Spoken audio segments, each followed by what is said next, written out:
everybody. Hello, I'm Kelly Vaughn, and welcome to Inside Indy. I don't know if you'll know this or not, but January is National Mentoring Month.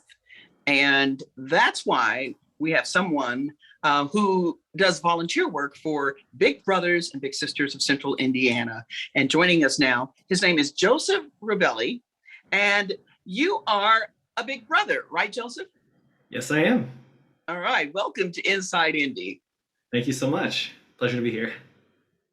Wow, I think what you're doing is really cool, and we want to learn all the details. And I'm going to admit, before we even get into it, it's always crossed my mind to be a big sister.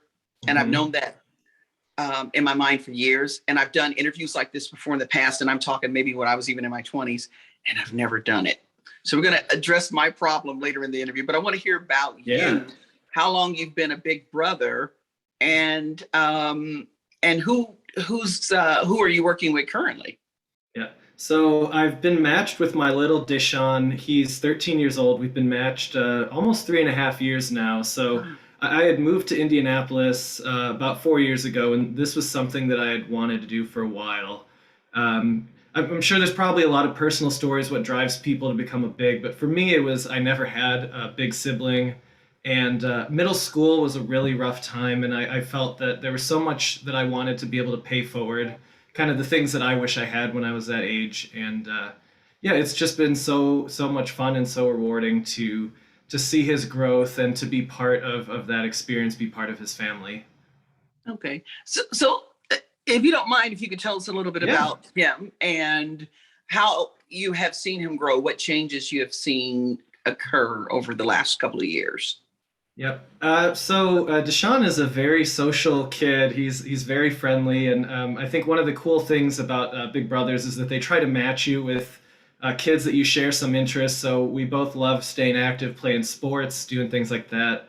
But I think his curiosity has been something that I've seen is really cool. Is I love eating sushi and Indian food, and so I've had an opportunity to take him to places to try new cultures. Seeing his confidence grow, dealing with how to deal with other kids when they're not as kind as maybe you'd like, how to handle those situations, and seeing him being a better, bigger brother to his own little siblings has been really cool to see. So I know this is right at that age where he's technically a teenager now, about to go to high school next year, and so it's really interesting to see sort of that switch from a 10-year-old child to a teenager.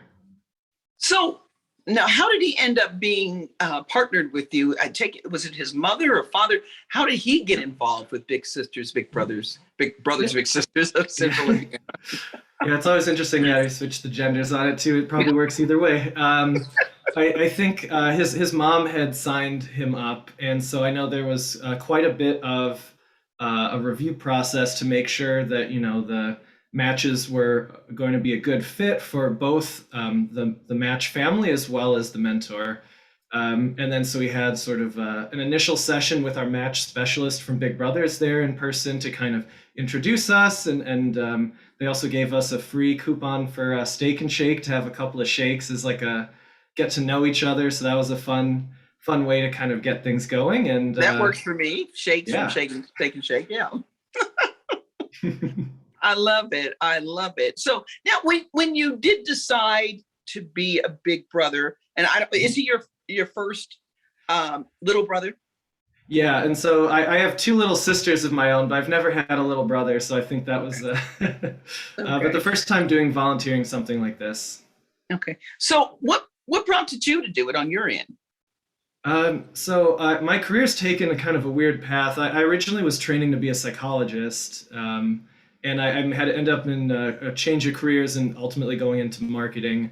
But I still carried a lot of that desire to have that impact. I had worked as a school counselor for like college advising in a high school before. So youth development's always been something that I was passionate about. So I knew when I was settled here in Indy, I wanted to make sure I had something that I could have sort of a long-term impact in. And so that's, I think, the main reason why I got involved with this organization. Okay. So any idea of how many children are out there like Deshaun who don't have a big brother or have any role model in their lives for that matter. Yeah, I think Deshaun's experience is relatively common that his single mother, dad's not in the picture, coming from a low income family. And I believe there's over 1,200 kids that are currently on a wait list for getting a big. And 70% of those are boys. So there's really a large need for young men and older men of any age, really, to be a big. But as I said, there's still hundreds of girls on the wait list as well that are looking for someone to be a mentor, to be a supporter in their life. Okay, you say to be a big, so I take that's the short That's for Big Brothers. That's yeah. Save on a I don't few want to say words. slang, but the hip way of saying it these days. Huh? Yeah. Yeah, yeah. I take it though, and I know you're the big brother and you're the teacher, but what has Deshaun taught you? Um, I think it's a great question. I think there's a couple things that stood out. One is just from the sense of having socioeconomic diversity. I've been lucky enough to start a good career and go to college and all these things. And as much as inclusion and justice is important to me, I worry that if I am too isolated in my sort of academic, middle upper income bubble, then I've noticed that being able to stay engaged with the family keeps you very empathetic to the real challenges that people are facing in our city. And so I think that that's something that has been important for me. For Deshaun in particular, I think there's so many times where I think I'm like training myself if I was to be a parent in the future a little bit, or like having kids, like how do I want to be a model for children in general? And I have to reflect on my own emotional responses because there'll be a time where something really negative happened to me in my life, and I still end up hanging out with him. And it's like, how do I talk about these tough things and share my own vulnerabilities with him to model that? So I guess I've had to be really open-ended to that. And the last thing I would say is just keeping that inner child active. So I think I find when I'm going to my 30s now, you don't have friends that just want to spontaneously go out to a field and play catch anymore, or kind of explore the city, explore parks. And so I feel like the things that I do with him just bring sort of that inner child joy that I haven't had as much in my life. So that's something I look forward to. All right, no, I love it. I love it. Something about having kids around, Yeah.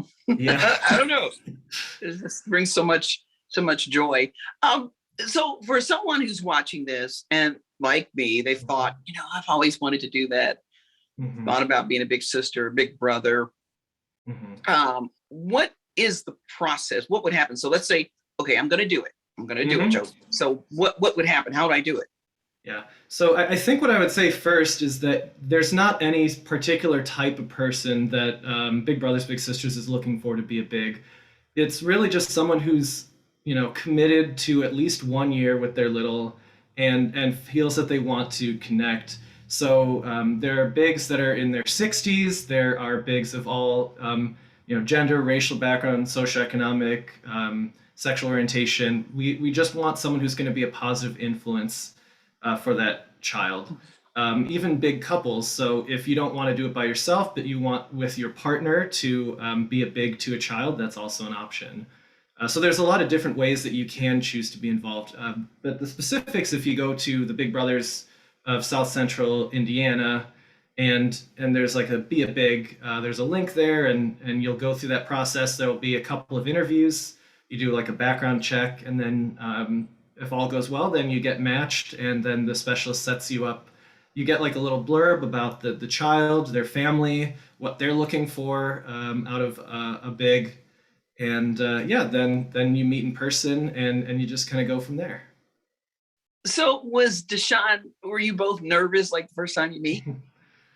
I was definitely a little bit nervous because I know that kids can kind of be quiet and reserved at first, and you're told there's a whole training before you even meet your little, how to deal with some of those things, because Big Brothers is bringing in all this experience on how to do it.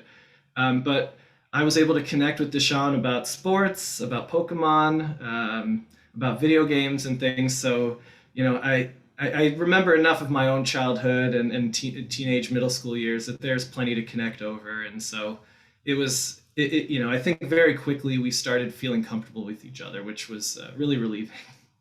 Right. Okay. Okay. So I take it then and I've never met Deshaun, but are there, are you different races, cultural differences between you?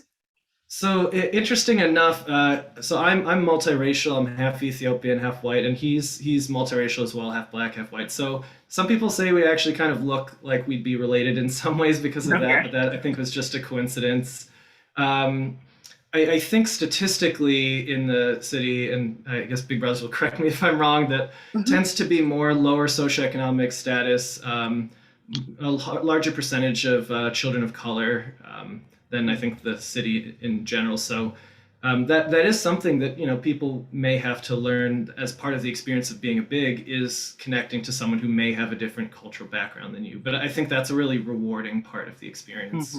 Yeah, it's amazing that when you learn more about each other's experiences or culture, we're really not that far apart. And I just feel a lot of times that people who don't understand that are just really wanting to hold on to the differences, like because some people, let's be real, they like to hate, or they like to be unhappy, and that's on both sides. You just know people like that like to dwell in that. They haven't had a good day unless they have a problem about something. So and I think the thing too is that Big Brothers Big Sisters will match you with someone who's within 20 minutes of where you live or work. So your little is not even geographically very far from where you would be. So this other world could even be a lot closer than you think. Right. Okay. So, how do I sign up? Going on to the Big Brothers website, and I think there's a link for Become a Big. So I don't believe I have the complete address, but I trust the viewers' Google skills to navigate there. You can also call a number, I believe, and they'll do that. There's also the Big Brothers office downtown on Meridian near the CVS there on I think 15th or somewhere around there. You could go in person and they'd even try to set you up. So lots of options. Okay. Now, and one more question. Does it cost anything to be involved, or like if I were going to hang out and do some things, how do I pay for all that? What's that like? No, that's a great question. So I guess from a time commitment, I'll start out that I believe it's 4 to 6 hours a month. So generally 2 to 3 times a month. Okay. I realized I was typically not doing very much on my weekend mornings. So that was very easy to just spend a couple of hours every other Saturday, going to museums, going to the park, doing different things. The financial aspect is really as much as you want to commit. I think that's something that you have to make your own decision.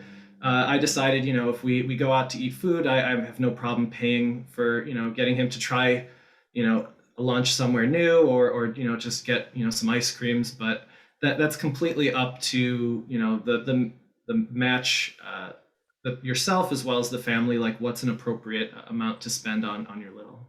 Okay. Well, we appreciate you coming on and sharing your experiences with your little brother. And encouraging folks out there who are watching to become a big brother or big sister. And so final words to them, somebody watching, you'd say what to get them to sign up? There's so many kids who will be completely blown away by who you are just as you are. And I really encourage you to consider it. The personal fulfillment you'll feel from it is worth it in itself.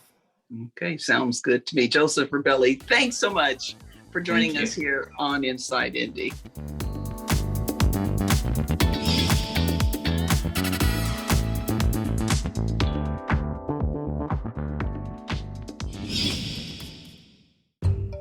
Hi, my name is Suzanne Kamara. We love making a difference in the lives of people with various skin conditions.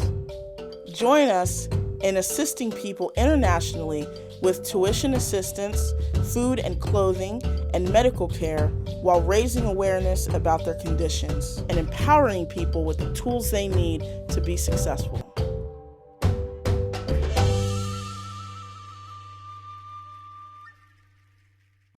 Connor is struggling in school. Finding lowest airfare to Istanbul. Why don't you understand me? I do. This is what it feels like for kids with learning and attention issues. Redirecting to understood.org.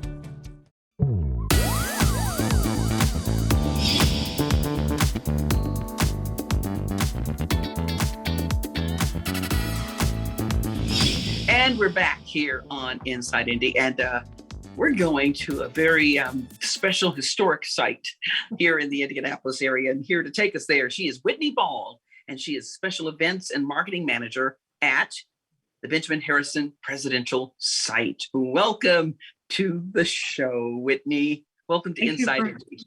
Thank you for having me. Yes.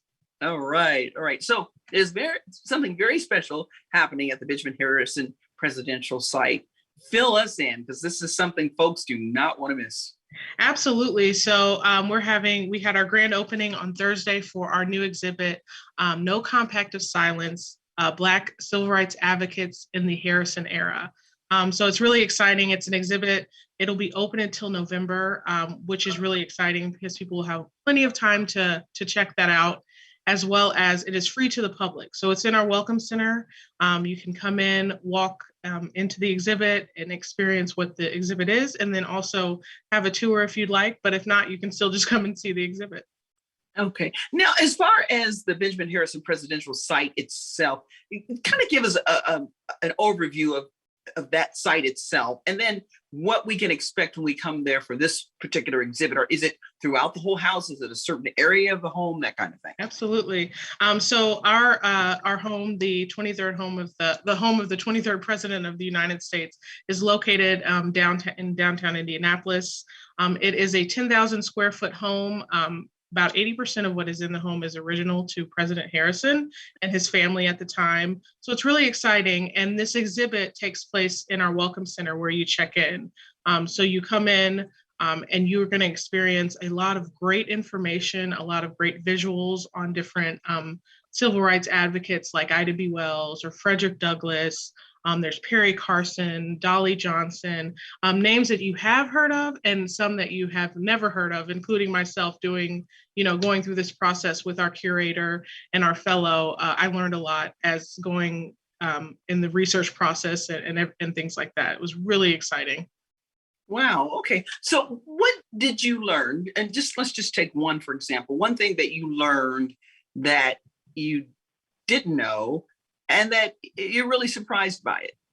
Yeah, like I said, there's so many different things, but there was a senator from Memphis called Blanche Kelso Bruce, not Memphis, I'm sorry, Mississippi, and he was actually the first Black man to be elected to a full term in the Senate.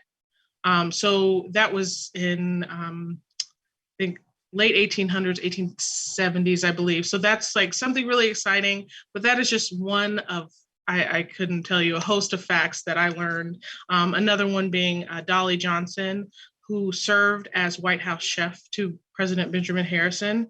And he actually let go of his French chef and hired Dolly Johnson on because of how he, loved what she did. And also he just respected her and was excited to have her on board. So that, again, those are just two of many facts that I've learned. And it's so exciting for people to be able to come and learn and experience that. Wow, that's interesting. We do Black History Moments on WHMB TV 40, and we had a gentleman who specializes in cuisine and etiquette, and he was looking for historical figures, and that she would have been perfect for the person to highlight in that historical moment. So, and see, I had never heard of either one of them. There's so many people that we don't know about, or who oftentimes have been forgotten. So how do you uncover this information? Like we didn't know. How did you find that? Yeah, so we started off with, Dolly Johnson being someone that we knew of because her association with Benjamin Harrison.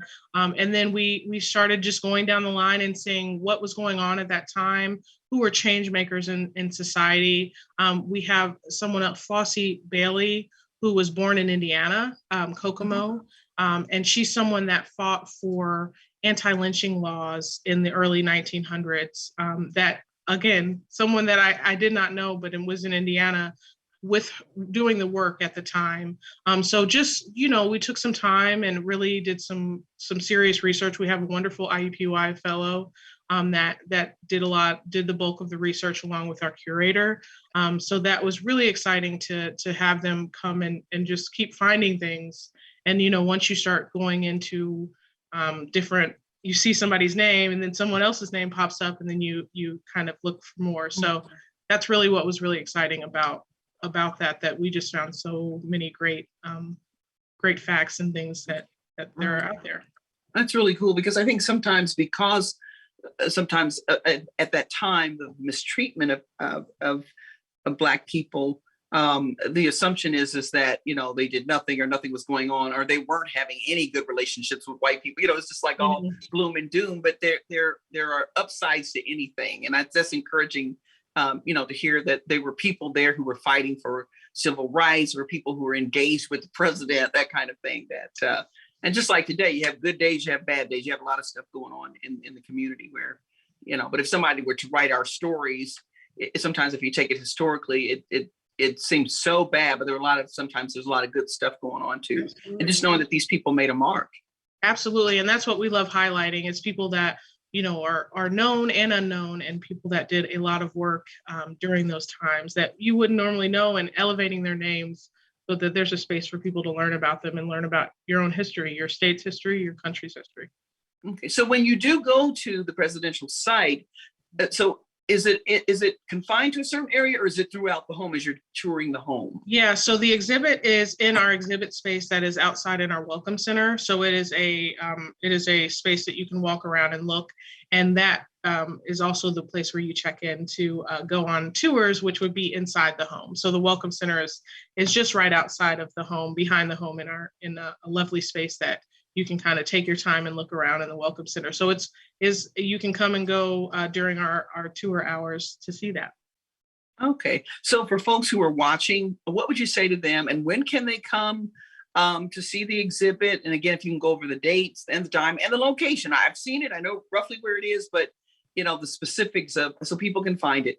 Yes, absolutely. A lot of people have driven past it. It's on 12th and Delaware. We're at 1230 North Delaware Street. So the Red Barn is where you check in, like I said, and the exhibit space is just right there. And we opened Thursday, and it runs all the way through November.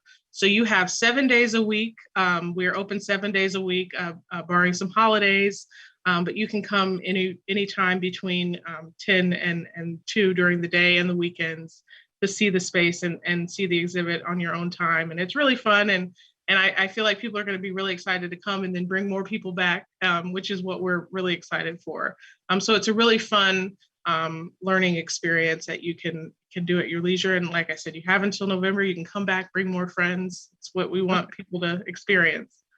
Okay. And then I would think this is great for young people as well, or teachers Absolutely.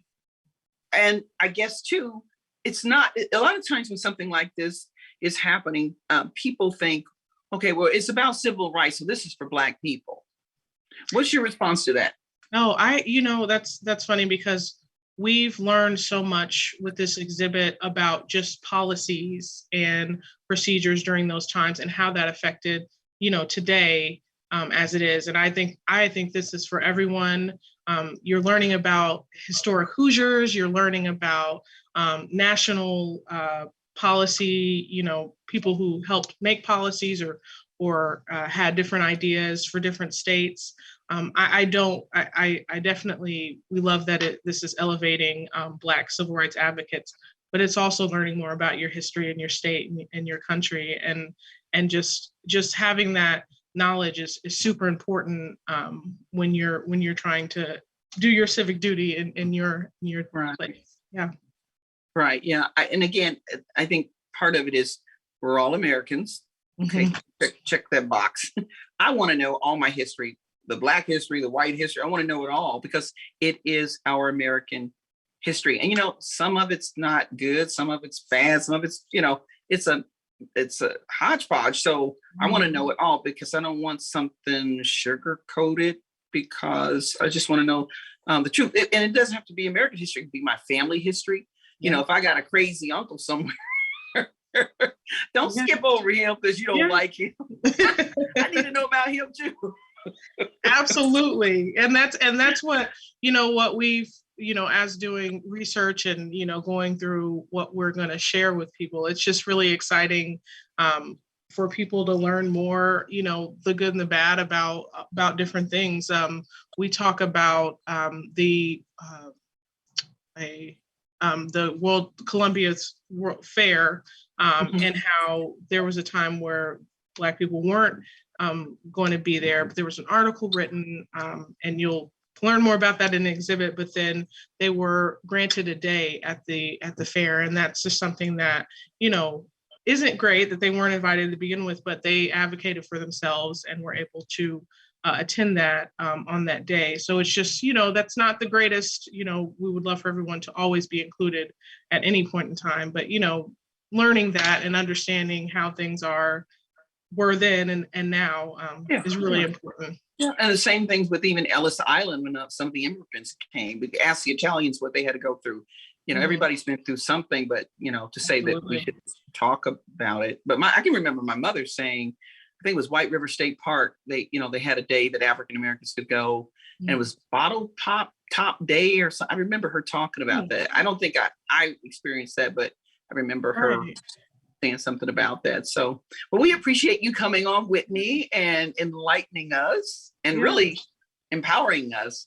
And I'm excited, and I feel like I'm so excited. The exhibit is empowering in itself because you're learning and growing, and all types of people, kids, teachers, parents, grandparents.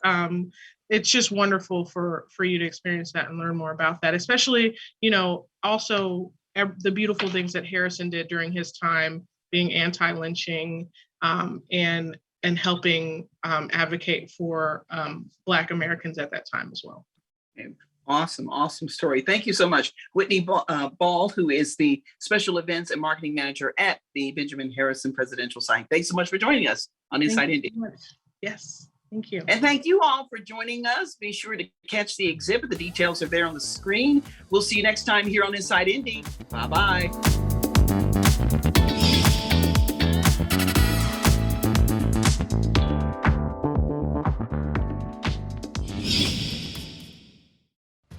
It takes less than 1 minute to find out if you may have prediabetes, and you can do it here. So what are you waiting for? Just go to the site.